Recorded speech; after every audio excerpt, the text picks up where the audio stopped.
Hello friends. तो हमारी last storage class बची है एक्सटर्नल स्टोरेज क्लास। देख लेते हैं ये होती क्या है एक्सटर्नल स्टोरेज क्लास। वैसे हम एक्सटर्नल वेरिएबल भी पढ़ चुके हैं। तो इसमें क्या होता है, with the help of external storage class we can define a variable और a function somewhere else and can use somewhere else. मतलब ऐसा है कि वेरिएबल या फंक्शन जो भी हम एक्सटर्नल बना रहे हैं वो हम डिक्लेयर कहीं और कर सकते हैं और हमें यूज़ उसे कहीं और कर सकते हैं, दूसरे फाइल में या दूसरे प्रोग्राम में उसको हम यूज़ कर सकते हैं। अभी ऐसा हम करते क्यों हैं, क्यों नहीं उसी में कर लेते हैं। कई बार क्या होता है, हमारा कुछ प्रोजेक्ट ऐसे होते हैं, अ, या तो रही एक प्रोग्राम की बात, तो एक प्रोग्राम में हम वहीं पे इंक्लूड कर सकते हैं सारी चीज़ें जो भी हमें चाहिए।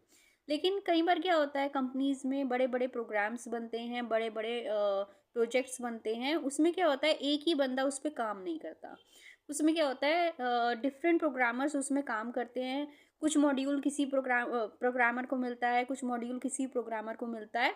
तो एक दूसरे के डिक्लेयर किए हुए वेरिएबल्स को, फंक्शंस को यूज़ कर सके, उनमें मॉडिफिकेशंस कर सके, इसलिए हम ये एक्सटर्नल स्टोरेज बनाते हैं। तो इसमें क्या होता है, we can use it when the task is big and cannot be done by one programmer, जैसे कि मैंने आपको अभी बताया। The value is assigned somewhere else and can be change in different block as well. तो हो सकता है कहीं हमने वैल्यू असाइन भी कर दी है उसे, तो हम दूसरे ब्लॉक में ज़रूरत पड़ने पे उसे चेंज भी कर सकते हैं। जैसे कि हमने एक्सटर्नल वेरिएबल में भी पढ़ा है ये, तो वही चीज़ है ये एक्सटर्नल स्टोरेज। जो एक्सटर्न लिखा होता है वो क्या होता है, एक्सटर्नल स्टोरेज क्लास को बताता है। अब इसमें हम एग्जाम्पल ले लेते हैं, उससे हमें अच्छे से पता लग जाएगा। तो यहाँ पे देखते हैं, हमने दो प्रोग्राम बनाए हैं, प्रोग्राम 1, प्रोग्राम 2। अब ये वर्क कैसे करता है ये देख लेते हैं। तो हमने यहाँ पर हेडर फाइल इंक्लूड करी, देन इंट ए कोई एक वेरिएबल लिया। अब ये क्या है, ये वेरिएबल ग्लोबल वेरिएबल है, क्योंकि हमने मेन के बाहर बनाया, मतलब कि सबसे टॉप पे बनाया फाइल के, तो ये ग्लोबल वेरिएबल है। एक फंक्शन फन बनाया है जो कि एक्सटर्नल है, मतलब कि उसको मेमोरी कहीं और मिली हुई है, डेफिनेशन उसकी कहीं और है। ठीक है, तो इसमें हम मेन को स्टार्ट करते हैं। ए में हमने क्या डाल दिया है, 5 असाइन कर दिया है। अब फन को कॉल कर दिया है हमने और रिटर्न 0। तो अब इसमें क्या है, अगर हम इसको सिंपल को इसको ऐसे ही चला दें, एक प्रोग्राम लिखें और चला दें, तो यहाँ पे एरर आ जाएगा। एरर क्यों आ जाएगा, हमने एक्सटर्न तो लिख दिया, इसको बता दिया कि ये कहीं और है, ठीक है, लेकिन वो कहीं और कहाँ है इसमें हमें नहीं पता, क्योंकि हमने दूसरा प्रोग्राम तो बनाया ही नहीं जहाँ पर इसकी डेफिनेशन है। ठीक है, तो उसके लिए हम दूसरा प्रोग्राम बनाते हैं।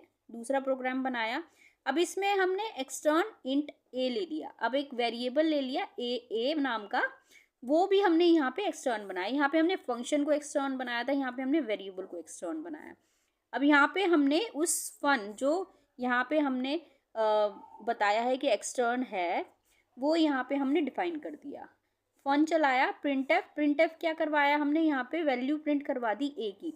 अब बताइए, अगर इसको भी हम अलग से रन करवाएंगे तो एरर आएगा, क्योंकि इसमें क्या है, ए को हमने प्रिंट तो करवा दिया, ना तो हमने इनिशलाइज किया, ना हमने बताया ये एक्सटर्न है कहाँ। तो दो प्रोग्राम हमने ऐसे बना दिए जिसमें हमने इसका डेटा यहाँ यूज़ करा हुआ है और इसका डेटा यहाँ यूज़ करा हुआ है, इस तरीके से। लेकिन इनको क्या होता है, लिंक करना पड़ता है ताकि हमें पता लगे कि ये चीज़ें एक साथ हैं और इनको हम एक साथ एक्सेस कर सकते हैं। तो इसको कैसे हम करेंगे, इसमें एक टर्मिनल पे हमें एक कमांड लिखनी पड़ेगी, GCC। इसके बाद हम लोग क्या करेंगे, यहाँ पर प्रोग्राम 1 लिखेंगे,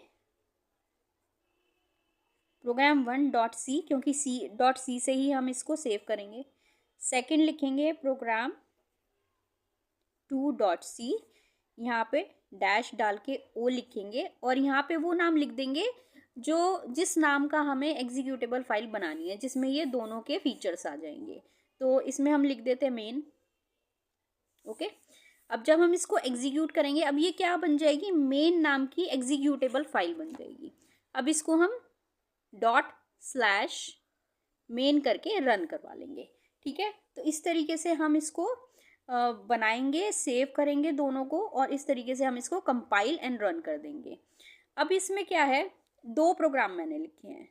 ऐसा ज़रूरी नहीं है कि हम सिर्फ 2 प्रोग्राम लिखें, हो सकता है हम बहुत सारे प्रोग्राम लिखें, क्योंकि अगर बड़ा प्रोजेक्ट है तो बहुत सारे प्रोग्राम लिखे जाएंगे, तो उन सब का नाम हमें यहाँ पर मेंशन करना पड़ेगा। ठीक है, तो इस तरीके से ये काम करता है। आई थिंक आपको पता लग गया होगा।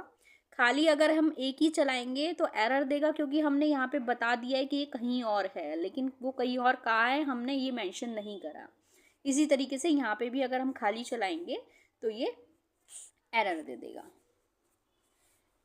तो इसका देख लेते हैं स्कोप इसका ग्लोबल होता है।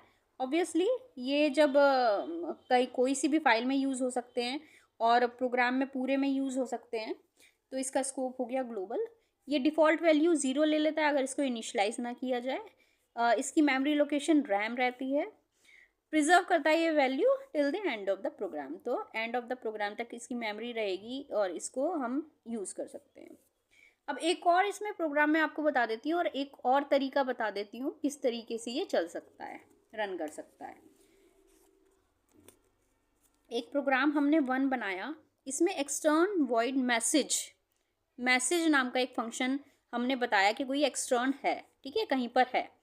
अब यहाँ पे हमने मेन स्टार्ट करा, इसमें हमने क्या करा, मैसेज को कॉल करा। अब ऑब्वियस सी बात है, अगर इतना सा हम चलाएंगे तो ये एरर देगा, क्योंकि इसकी डेफिनेशन कहाँ पर है हमें नहीं पता। एक्सटर्न हमने लिख दिया लेकिन इसकी डेफिनेशन कहाँ है हमें नहीं पता, तो उसके लिए हमें दूसरा प्रोग्राम बनाना पड़ेगा। दूसरा प्रोग्राम हमने बनाया। अब इसमें क्या करा, हमने सिर्फ इस मैसेज की डेफिनेशन दे दी। ठीक है, क्या करा हमने, ये फंक्शन बनाया मैसेज और प्रिंट करवा दिया हेलो वर्ल्ड। अब इन दोनों को लिंक करना पड़ेगा, या तो हम उसी तरीके से कर लें जीसीसी तरीके से। अगर नहीं करना चाहते हैं कि भाई छोटा सा हमारा प्रोजेक्ट है, एक ही हमने ये बनाया और इसमें हमने कोई एक्सटर्न डाला ही नहीं है, सिर्फ एक्सटर्न इधर डाला है, तो हम क्या करेंगे, इंक्लूड कर देंगे ये वाली फाइल इसके अंदर। तो हमें क्या करना पड़ेगा, उसके बाद सिर्फ ये प्रोग्राम रन करवाना पड़ेगा और वो चल जाएगा, क्योंकि इंक्लूड करने से क्या होगा, इसके सारे फीचर यहाँ पर आ जाएंगे। तो हैश इंक्लूड इन्वर्टेड कॉमर्स डालेंगे और इसका नाम लिख देंगे program.c और ये बंद कर दिया हमने। तो इस तरीके से इंक्लूड हो जाएगी फाइल यहाँ पर और इसको हम रन कर देंगे। तो मैंने आपको इसका डेफिनेशन बता दी है कि क्या होता है, ठीक है, किस लिए यूज़ किया जाता है। एक्सटर्नल स्टोरेज क्लासेस बड़े बड़े प्रोजेक्ट बनाते हैं उसके लिए यूज़ किया जाता है।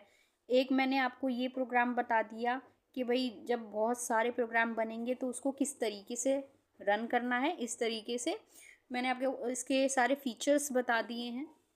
और मैंने आपको ये भी बता दिया है कि अगर हमारा कोई छोटा प्रोग्राम होता है तो दूसरा तरीका हमारा क्या है इसको रन करने का। तो 2 तरीके हमने देख लिए इसके, इस तरीके से इसको यूज़ किया जा सकता है और इंक्लूड करके भी इसको यूज़ किया जा सकता है।